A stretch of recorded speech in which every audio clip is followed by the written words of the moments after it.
అయిపోయింది. తర్వాత శత్రువులు ఆ పట్టణం అంతా స్వాధీనపరుచుకుంటూ ఉన్నారు. అంటే సమస్య చాలా పెద్దగా ఉంది ఇర్మియా జీవితంలో. కానీ ఇర్మియా ఫోకస్ అంతా దేని మీద ఉందంటే సమస్య మీద లేదు. దేని మీద లేదు చెప్పండి? సమస్య మీద లేదు. దేని మీద ఉంది ఫోకస్ అంటే మనం చదువుకున్నటువంటి ఈ 2 వచనాల్లో 21, 22 వచనాల్లో ఒకటి అంటాడు, 6 మాటలు అంటాడు. దాంట్లో ఒకటి సూచక క్రియలు జరిగించువాడవు అంటే తన దేవుడు ఎవరో గుర్తుపట్టాడు, తన దేవుడు ఎంత శక్తివంతుడో గుర్తుపట్టాడు. అంటే ఫోకస్ సమస్య మీద కాదు. నీ జీవితంలో అసాధ్యమైనవి ఉన్నాయి కానీ వాటి మీద నీ ఫోకస్ ఉండకూడదు. నీ ఫోకస్ దేని మీద ఉండాలి?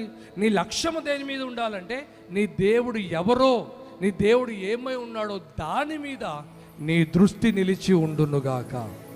బిగ్గర చెప్పండి ఆమెన్ చెప్పండి, చెప్పండి ఆమెన్ చెప్పండి. మనకున్న పరిస్థితి ఏంటంటే 24 గంటలు ఆ ఈఎంఐల చుట్టే తిరుగుతుంది మనసంతా. పొద్దున్న కళ్ళు తెరిస్తే చాలు ఈఎంఐలు గుర్తుకొస్తాయి, దాని చుట్టే తిరుగుతుంది. కొంతమంది దేని బిడ్డలారా ఆ వ్యాధి చుట్టే తిరుగుతుంది, ఆ సమస్యలు, ఆ పోరాటాలు, ఆ రోగాలు.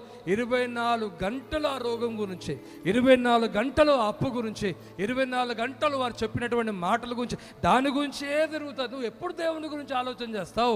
నీ దేవుడు ఎంత గొప్పవాడో నీకు ఎప్పుడు తెలుస్తుంది? నీ శ్రమ గురించే నువ్వు ఆలోచన చేస్తున్నావు, నీ శ్రమ గురించే నువ్వు తలస్తున్నావు. రాత్రి పడుకునేదాకా శ్రమ గురించి, రాత్రి పడుకున్న తర్వాత ఆ కళ్ళు కూడా ఆ శ్రమనే, ఆ బాధనే, ఆ సమస్యలే, ఆ అప్పులవాడు ఇంటి దగ్గరకు వచ్చినట్టుగా కలగంటావు.